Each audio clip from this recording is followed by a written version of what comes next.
Hello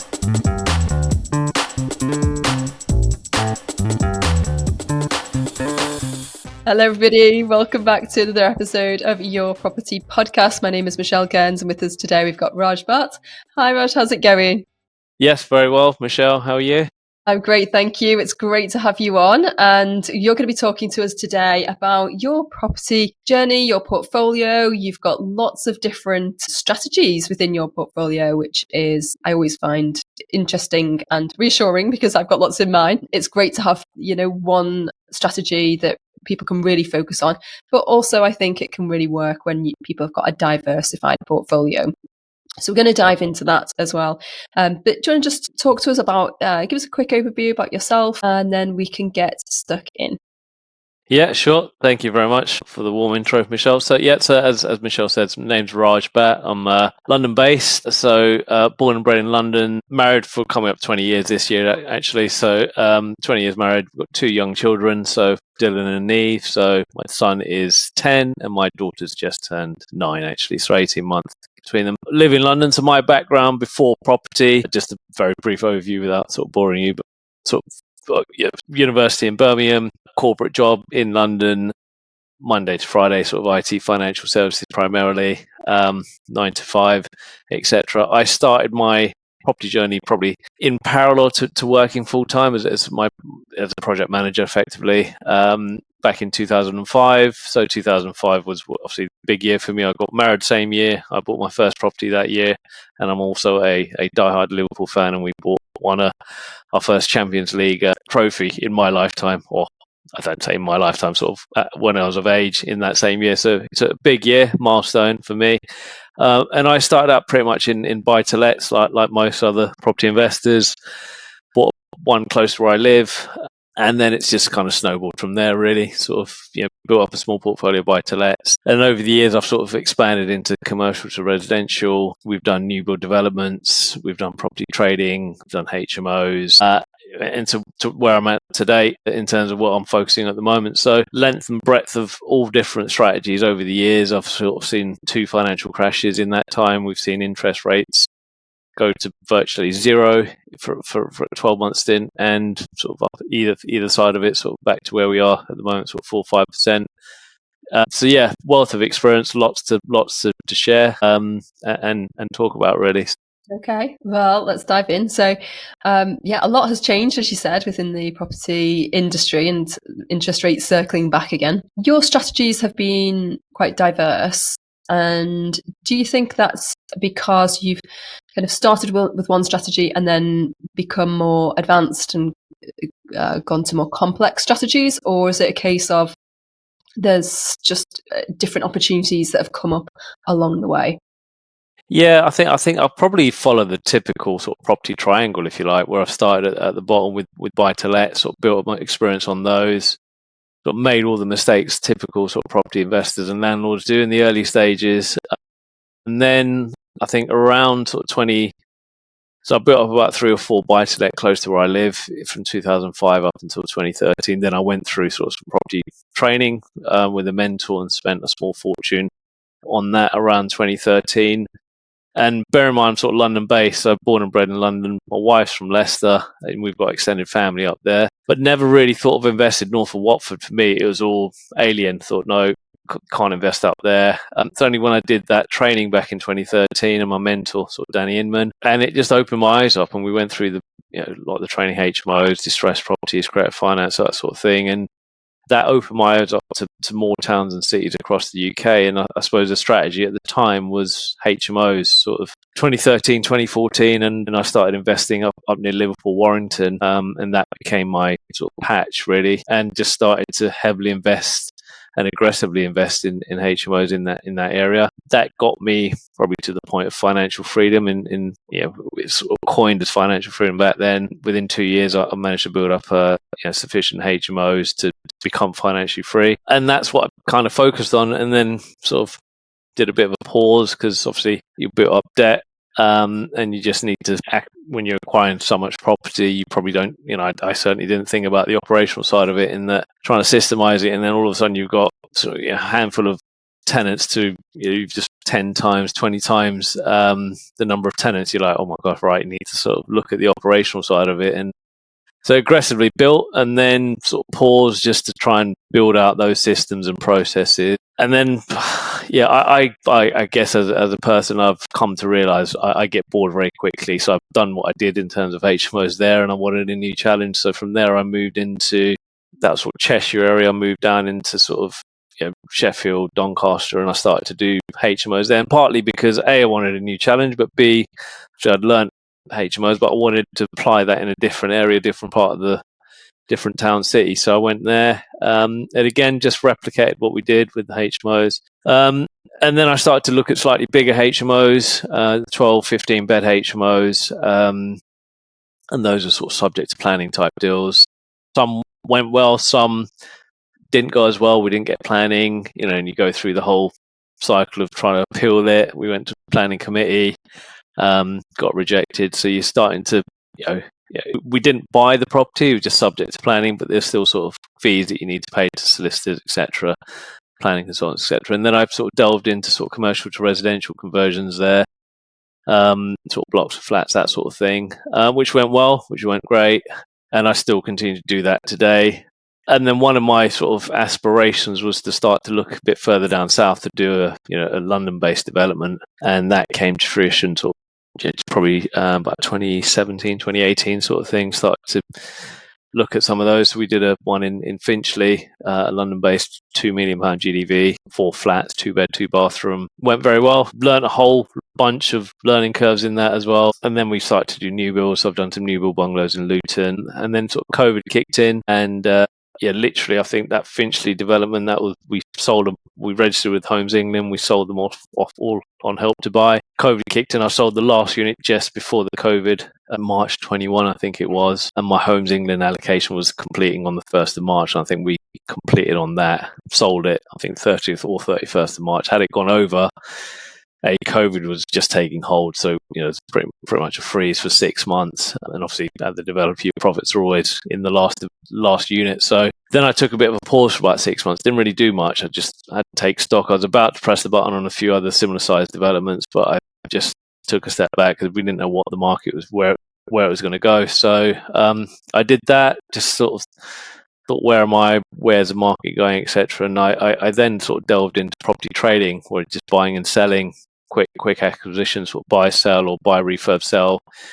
Buying primarily pre or post auction, and never in the room. Obviously, during COVID, and obviously now, as you see, there isn't a room. It's all done online.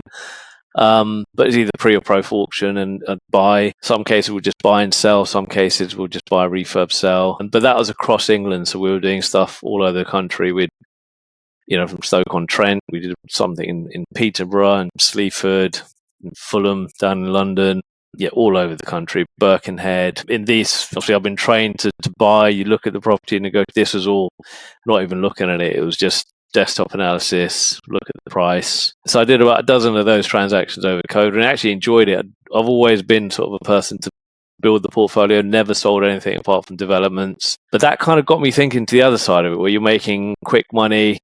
You're not making a lot, could be 10, 15, 30 grand per deal, but it's quite transactional. You're buying and selling within 3-6 months sometimes. Sometimes just putting it back in the auctions, just a quick fire transaction, but you're seeing lumpy cash. You're not trying to make your 50, 100, 200,000. You're sort of making 15, 20 grand per transaction, but it's quite nice because you're seeing the capital very quickly. So that worked very well, and I still do that today as a strategy, but it was just a nice sort of in and out type deal, and it worked really. Right, but lots of different strategies there, and everything from your buy to lets right through to your new builds. So it's interesting to see how your journey's developed. How did you scale up? So was it through your own funds? Were you working with private investors or joint ventures? How did that work? Yeah, no, very good question. Yeah, so initially I started off with so obviously I had my first one. I was literally just working. You save up a deposit for a house back then. I think my first one was one. I bought that for, was it 157,500? The number sort of sticks very clear in my mind because it's the first one. But yeah, it was just working. I'd save up a pot of money for a deposit. I remember the first one when I bought it, I had I think was very young. I was 25, 26 at the time, and I spoke to my dad. I said, look, I've got about 25, 30 grand sitting in the bank. It's either going to buy a house or I'm going to buy a car. And obviously he said, just buy a house. The car's just going to depreciate in value. So yeah, that was just savings, put the deposit down. I did everything I could have done wrong with it. Renovated it, advertised in the local newspaper for a tenant. Tenant moved in, didn't move out, stopped paying rent, went through the full eviction, and they were just looking for a council house at the end of it. So I said, well, if you just told me from the beginning, it would have made my life a lot easier. But yeah, I was just first 2 or 3 of just buying, deposit. I was actually losing money on the rent. It wasn't even the mortgage was more than the rent. Didn't make sense, but I knew no better. I was an amateur investor at the time, and then I just kept going. Really, lump of money, bought the second one, third one. It's only around 2013 when I did the property education. We actually opened my eyes up to different types of funding. So I went through the whole sort of credit card. So I'd never had a credit card in my life. My mum used to work in a bank at the time, and she'd always never had a credit card. In 2013, I did the whole sort of credit card thing. So got 10, 12 myself, got 3 or 4 for the wife, and started to build up some available money through funds through there, which helps to cover refurbs, that sort of thing. And then as I progressed, started to work with private investors, friends and family initially, and then we've just built that up to have long-standing investors as we speak today who have just come in, and either long-term investors would give them sort of 10% annualized per year. But then equally, we still use bridging companies today, which we've started to. I think with bridging, it's one of those things that when I was doing the properties trading stuff, and even when I do that now, bridging is a key part of that because it allows you to have quick access to money. It's not cheap money, but it's fast. As long as your deals stack up and you baked in what it costs for interest, it works quite well. But it's mainly investors. Bridging are my sort of 2 main sources of funds, really. Yeah, but it takes, I think as you progress, you learn as you go, and you develop the confidence. Also on that, the other thing I did actually, sort of when I think it's 2016, just after my daughter was born, I joined a local, because at the time I used to hit a lot of the PIN meetings, which was obviously a big thing then all over the country, especially in London. There's quite a lot. But I think what I realised very quickly with the PIN meeting, I think over a 2-year period, I went to pretty much so many of these meetings. But I think you get to the point where it's the same bunch of property people, not the same bunch, but everyone's asking for the same things. It's either funds or you're looking for a deal, and you're talking to other people who are asking for the same thing. So I realized that actually you need to start diversify and go into a different network, and that's why I was looking around for sort of a business network type thing, and I stumbled across something called BNI, Business Network International, which is global. So I signed up to my local one in Hendon Golf Centre, and I'm still a member today, nearly 10-year member there now. But that is, you're not talking to property investors, you are talking to business owners who also have their own networks.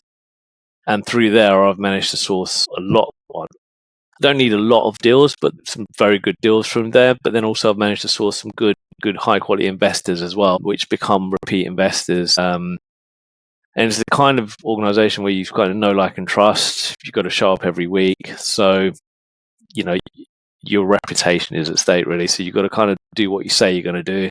But that's given me access to deals, but then also investors as well. And it's probably, a staple of my business at the moment is it's a very key part of my business to use that network, and obviously that gives me value, but then equally I give value back to others as well. It's a great idea to just go outside of the property circles. I think both work. Both have got their pros and cons, and as you said, you've made this one work for you. It sounds like it's been really successful, and obviously if you're 10 years in now, it's definitely been working for you. It's good to hear as well. For people who are listening and thinking, well, okay, you've got, this 18, 19, 20 years experience now, what can they learn from you? So I think, for people who are new in property now, what would you say are the important things to be starting out with, to learn or to focus your time on? Because there's only so much time people have got, especially when they've got the day job and the family and everything. So there's almost too many things. Is that the overwhelm? Sure. What would you advise people? Yeah, so No, it's another great question. I think a few things sort of stick out in my mind, and one is, well, there's so many important things, but I think the main one is to look. Property can be a lonely journey, right? You can't. Everyone knows something about the property. If you just follow the headlines, it's always it's either doom or gloom, or prices are very high.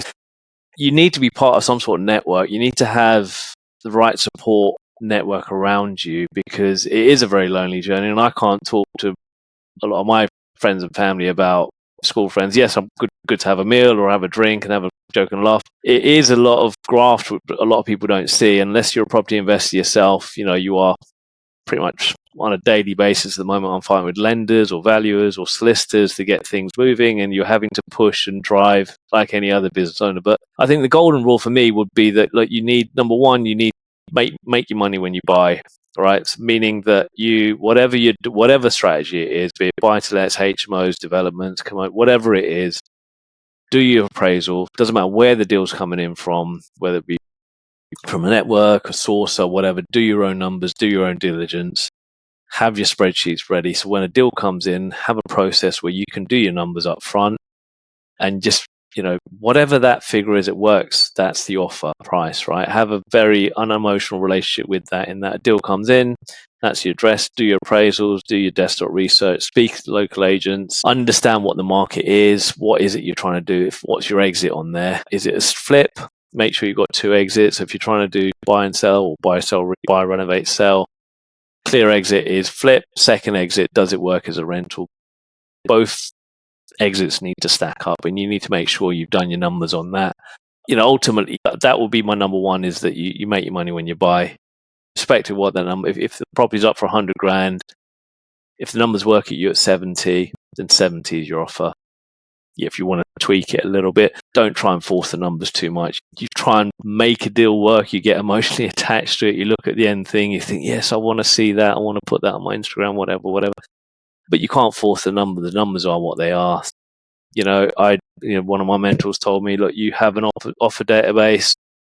40 is your golden number. Have 40 offers out at any one time. They're not all going to stick. If they do, great problem to have.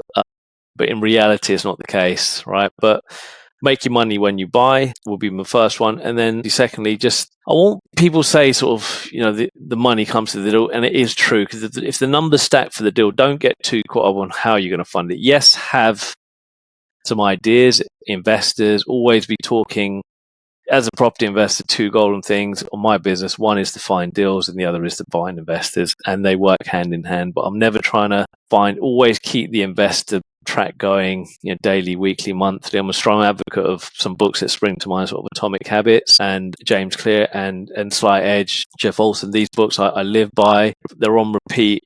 You're not going to change overnight. It's the product. You are basically a product of whatever you're doing for it's all the mundane tasks and stuff that you do on a daily basis, what's going to define you, right? And that's what I personally live by. So, but having a good, strong network around you, making money when you buy, other two things, and obviously making sure you've got two clean exits on any one deal, whatever that deal is. It applies to any strategy. You need to be able to have two clean exits on every deal, and just make sure they both stack up in that area. Probably the third thing I say, whatever you buy, make sure there's a strong demand for that product in that area. If there's a buy to let, make sure you've got people queuing up to rent. How do you find that out? Talk to local agents. Local agents are absolutely, they're a key part of anything I do. Even now, we're looking at a couple of sites. It's a little bit out of my area, out of my comfort zone, but I've spoken to a few agents to get a feel of what the end value. This is sort of land with new build properties on it. What's the end value on those? I can't figure it out because I've done my desktop research, which is great.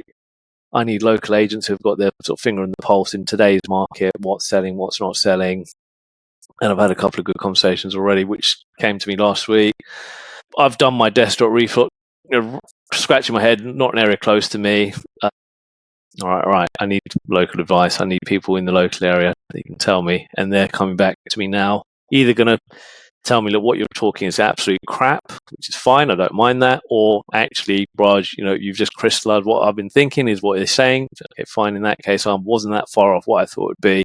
So yeah, I mean, yes, three, as I said. So yeah, make money when you buy. Make sure you're buying for demand, and get involved in some sort of network. And when I say network, you need. I'm not to advocate, but I'm part of Prosperity Networks. My mentor, Danny Inman, I'm part of that network. And it's coming back to what I was saying before. Property can and is a lonely journey, but you need to be able to be talking and conversation with other property investors, not because you're competing with them, but just so you can.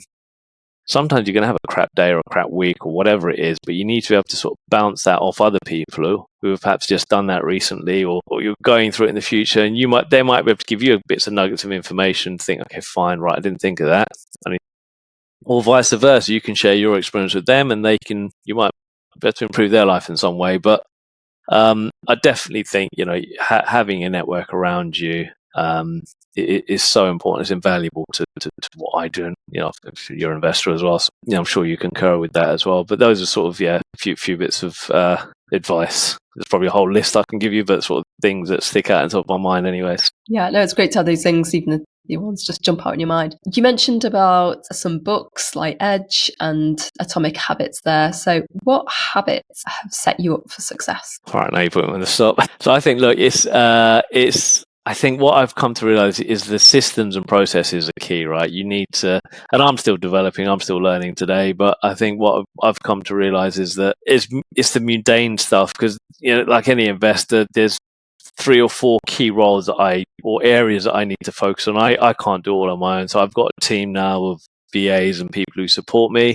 in my business. But as an investor, one is finding deals, sourcing deals. So you need to be able to committing X amount of hours per week on sourcing new deals. I think sourcing's fine, but if they're just landing in your inbox, you're doing nothing with it, what's the point, right? You're wasting their time, they're wasting your time. Don't bother. If it comes in. The second part is to do an appraisal and get an offer out. There's no point in sitting around doing an appraisal, sitting on it, and you're not going back to them with an offer, whatever that figure is. So if a deal comes in my mind, every deal works at a number. It may not be what they want to hear, but if it's come in and if I've done the appraisal, I'm putting an offer out because I spent half of my life putting that together. I'm going to put that offer out back to them, whatever they think. I'm not really too bothered. I'll obviously dress it up to say, what you told me is fine. This deal works at this price for me. But what I will say, especially when I'm doing on the buy to sell stuff, I can exchange complete within 5-7 days. We've got investors backing us to allow us to do that on that basis. And so it's deal sourcing, making sure you get the appraisal done when it has to follow up with an offer, whatever that is. With that part, the other part on the operational side is making sure you've got systems and processes in place to collect rent from your tenants. But not just about rent, it's making sure your properties are compliant with all the latest regulations, the gas safe, EIC, certificates, EPC, etc. And just making sure that you've got systems and processes for that. For the people who pay, pat them on the back. People who don't, you need to have sort of debt collection process in place for that. You're not always going to get the best tenants, but that's part and parcel of life. You sort of take that as you will. And I suppose the other part of it is perhaps not business related, but you also need to make sure you're seeing the rewards and you're enjoying what you're doing, right? The fruits of your labor. And so that could be spending time with family or holidays or cars. I enjoy my cars, so just making sure you've got whatever you need to be able to have that bit of downtime, health, fitness, all that. But even for those things, it's as of this year, I've started to last year was health, fitness probably wasn't my best year, but this year I've signed up to Tough Mudder in May. I've got just signed up to triathlon for me and my kids, just this morning in June. I'm hitting the gym 3 times a week now. So, but it's just tracking and pushing. But that's where the Atomic Habits and Slight Edge really kick in, because that's the stuff it's the stuff you do daily, and making sure your nutrition's right and you're eating well and all the usual stuff, which, it's a bit of an, people say, oh, you're on a diet, but actually without all the crap we used to eat, eating healthy should just be the norm, right? You shouldn't have to say you're on a diet or anything like that. You should just be eating healthy. But because we're so flooded with information and crap and rubbish and all the everything you get temptation with, you kind of think, oh yeah, I've got to diet, but I'm still come to understand actually this is just the way you live, right? So, yeah, but it's that, but it's just even small things. As a turn of the year, I started to just wake up. My son now, we're doing sort of press up, sit ups every morning. I'm not trying to change the world. It's just 40 press ups, 20 sit ups, every morning, 6 days a week, Sunday's a break. And that just gets me going in the morning. On top of that, gym, football, all the other stuff I do as well. But healthy mind, healthy body, healthy sort of, I think it's, as a business owner, you've got to kind of look after your health as well, right? Because if you're healthy, then you're going to be more productive and clear thoughts, all the rest of it. So, Great. sorry, waffled on a little bit there, but yeah. No, it's great to have just an idea of like how, what daily life is like and how you are not just setting yourself up for success, but as you say, it's, it can be hard, can be lonely sometimes, and you do need the support, the network, the ability to just make sure you're focusing on the things that you can control.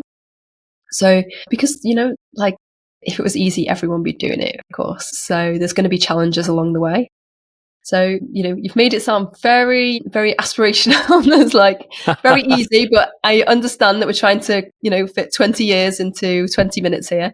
Yeah. Just tell us a bit about the challenges along the way that, it's not just all singing and dancing. It's all, absolutely. No, it's 100%. What's been the hardest thing for you so far, and how have you overcome it? So I think that I've experienced everything. We've if I can single out one deal, let's try and focus on one deal. But yeah, probably the London development was probably one of the most challenging, I'd say, to date. In that it was obviously I was putting myself out as going from a very comfortable state to a very uncomfortable state. But the deal itself was, I'm based in Edgware Mill Hill. This was sort of Finchley, so about 20 minutes from where I live. Effectively, the guy had got himself into a pretty bad way financially, so built up a debt of over £1 million. The property had already built, more or less the superstructure had been built. I took it on. He had a bridging company on his back about to repossess, bankrupt him. He was paying best part about 10 grand a month on interest, which was racking up. They were probably about to press the button to repossess. I got involved. I could see the debt was about 1.1 million. I could see the GDV was about 2 million. It needed about 350, 400 grand work doing to it, probably a little bit more to complete it. The deal itself, it stacked up to take on the property and buy and then have holding costs and put down a deposit and all the rest of it. It didn't quite stack. So what I proposed to him was some sort of collaboration agreement. It's quite a creative way of doing it, whereby he owned the title and I went into partnership with him. I had advice from my solicitor, who was commercial, and he said, look, Raj, we need to pull in the lender as well into this, which is together. So we entered into what we call a collaboration agreement between three parties, and myself as the buyer or developer, the vendor, the seller, and the first charge-based debt, which was together. And the reason we pulled together at the time didn't really make sense to me. I said, who cares? But he said the main reason is that they don't call in the loan halfway through and they give you a fair opportunity to finish the development.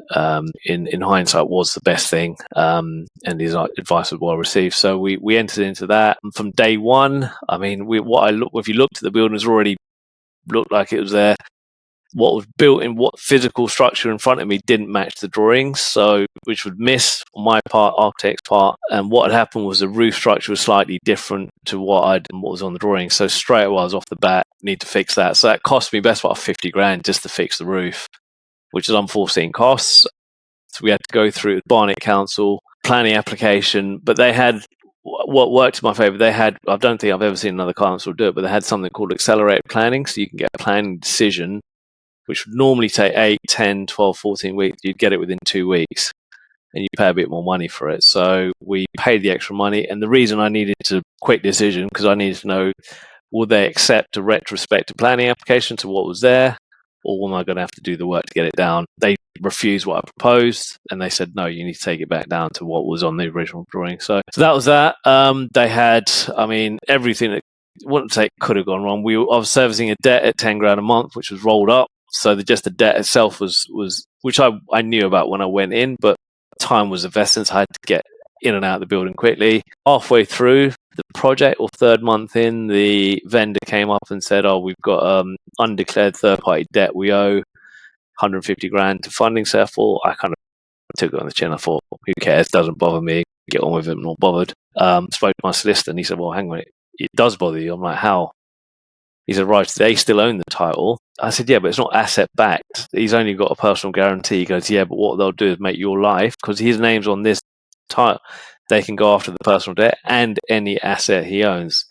And that's when the penny dropped in my head. I'm like, bloody hell, I'm like 200 grand in of my own money on this development. So I'm like, crap. But anyway, he said, look, Raj, you just finished the development. You focus on what you're doing. I will deal with them in the background. And in the background, he sort of told them, look, if you try call it in now, nobody's getting paid, including yourself. Let Raj finish what he's doing. At the end of it, whatever's left after profit splits, etc., you go to them. So he batted them off until we finished. I suppose the other from there, so that gave me another stick to just get on and finish it. When we got to close to finishing, I didn't realise, but in London you've got sort of planning approval, and part of the planning approval was 3 car parking spaces on the front drive. But what had happened in front of the Finchley, so they had double yellow lines in front of that, and they had controlled parking zone and a lamppost which was just sitting on the boundary. So again, I just thought parking spots, but you couldn't physically get your car because the curb wasn't dropped. So you had to go to the crossovers. They said, yeah, we've got double yellow line and we've got a parking bay. We need to now go to consultation to move that parking bay to somewhere else in the street. And that whole process took 6 months. So, and obviously why that's important is because if a car can't get onto the drive, I'm effectively selling a flat with no driveway, which obviously devalues my GDV. So didn't know about it. I learned it on the job. So, but I think all of this, you just have to have a resilience within you. And I think every day of that development, wherever you thought, right, fine, it's got it, everything done, someone else is pulling the rug on your carpets. I think when you start to deal in slightly, well, I suppose with any project of any size really, but certainly the bigger ones, you do have a fire on your belly, you do have a stick to kind of keep beating yourself up to keep going, and you've just got the end in sight. And obviously, as I mentioned, that the last unit of that was sold on the last day. Completion was on the last day, 31st of March, before COVID kicked in. So I think gods were looking down on me to some degree. But you do need an element of luck. As much as you plan for all this stuff, sometimes you're just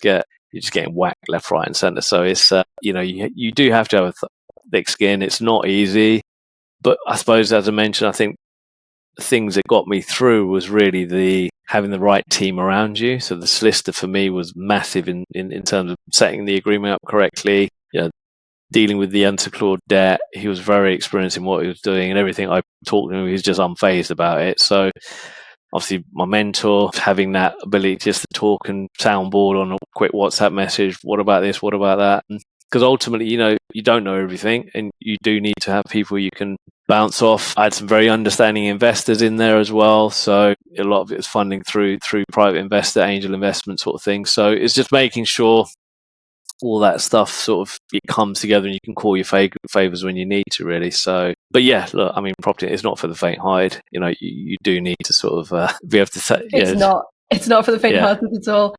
Yeah. And there is an element of resilience, as you say, and having your network before you need it already there. Lots of things to have in the back pocket when things go wrong. Tell me, what did you learn from that? So after that deal, it sounds like it was a tough deal. You had the period of reflection. It happened to be COVID. What did you take away from that for your next deal? So I think with that particular one, where I was at that point in my life was obviously aspirations were always to do a London-based development. Deal came in, I did it, finished it, COVID kicked in. At that point, I had a lot of my eggs. I had my portfolio rental, which is in the background, but I put a lot of my eggs into that one basket, and the payoff was good, and that's the main attraction of it. But I think from there, what I realised when COVID kicked in, I thought, okay, right, I don't want to be putting everything into one basket. I don't mind making small amounts of money. Net over a period of time, it would be the same, 18 months, 24 months. But rather than doing that, and it kind of suited when COVID kicked in, I wanted to spread and just do smaller deals, make smaller bits of money, but a bit more transactional. And that's what sort of went into property trading. That opened opened another set of eyes for me, in that you can just make 15, 20, 30 grand. You do that 5 times, 150 grand, 6, 8 months, happy days. So I think my learning from that was not to put everything into one basket. Yes, have nothing wrong with having deals like that happen. They're great when they pay off, but also equally try and balance it in that you've either got smaller deals in the background or you're building portfolio or whatever. So I've got to the point now where I've kind of understood my own mind, and in fact I get bored quickly in that I can, but I am only one person, and I know what my limits are in terms of I can take on one development a year. probably taken 1 or 2 commercial deconversions, plus 4 or 5 buy-to-lets in a year. And just building the portfolio. And I think you realize your own limits, you realize what you like, what you don't like. And for me, I like finding deals, I like negotiating on deals, and that's pretty much what I enjoy. So that's basically what I'm basically working on at the moment is to focus on your strengths. And the stuff I don't really enjoy is sort of, collecting rents, dealing with utilities sometimes and all that. So that stuff you try and outsource and you have other people around you to work on those bits. So yes, I'll still need to get involved on some of that stuff, but you try and outsource best you can. And for me to let go of stuff even today is, it requires, I need to sort of, train myself to let go of some things and just kind of draw a blind eye sometimes. But then you kind of lean towards your strengths, I think. And as you progress in life, you realize what your strengths and weaknesses are, and stuff you enjoy and you don't enjoy. But there's always going to be stuff you don't enjoy, but you have to just you got to get on with it, right? It's that's just the nature of what it is. Whether it be property investing or anything else, that's just life, right? So yeah, agreed. Absolutely. So to kind of wrap up, what is on the horizon for you next then? So you've done some pretty big deals. You've realised, what your strengths are and where you want to focus your time and energy. So how does the next... Yeah, so at the moment... No, great question. So I think at the moment I'm at the point where I'm looking. My focus at the moment is very much sort of new build. A bit further down south, I've done sort of blocks and flats and stuff up near Sheffield, Barnsley, all that, which are great. Cash flow, great.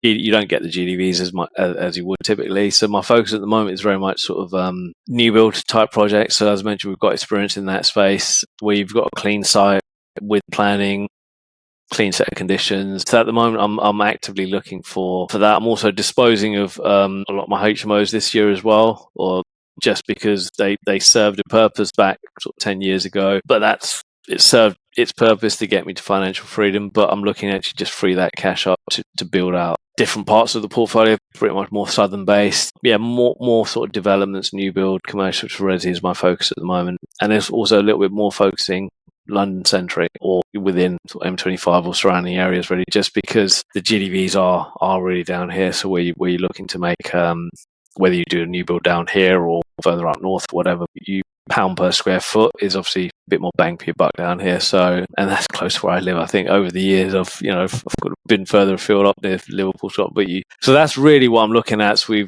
with those ones, obviously the appraisal takes a bit longer. You need to factor there's a lot more costs involved in terms of ground surveys and utilities, and there might be still S106 charges, etc. So those things come into play. But as long as you kind of... But then equally, when you're looking at land and stuff with planning, they've got a slightly more open mindset in terms of how you can negotiate. So it's not always just a case of purchase price. You can do a lease option or a purchase lease option. You can do an overage. You've got a few more levers to pull on that. But that's certainly my focus at the moment is to just get a bit more in that space, really. Certainly for this year, for the next 2-3 years will be that. Well, looking forward to seeing what's in store for you. Thanks for your time today, Raj. Tell me, where can people find out more about what you're up to and follow you on the socials? Yeah, sure. So the main one is Instagram. It doesn't come naturally at my age, but I've started to sort of from October 23, I've started to build up my Instagram profile. So it's Raj Bhatt Property is my handle. I can probably share it in a chat or something with you as well if you want to put it out. But it's Raj Bhatt Property on Instagram, so do give me a follow on there. Happy to return it. But I've tried to quite a lot of deals, but I've just tried to put as much of my content on there as possible. So that's probably the best place to get me. Yeah, that's probably the most active. Well, I will share the links in the show notes to that. And guys, remember to let Raj know that you have heard this podcast through the YPN podcast, or you might have seen it on our YouTube channel. So do let him know where you heard it from. So that's a great place for us to wrap up today. Thank you so much, Raj. Looking forward to finding out more what's in store. Thank you very much for your time, Michelle, and having the opportunity to speak with you as well. So thanks again. You're welcome. Right, guys, as ever, do check out our YPN Plus, which is for anyone who is in any stage of property investing. It suits people who are new to property.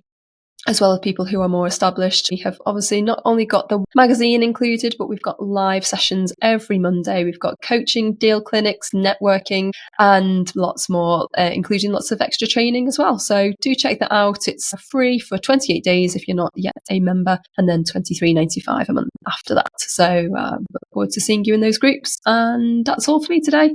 We'll see you next time, guys.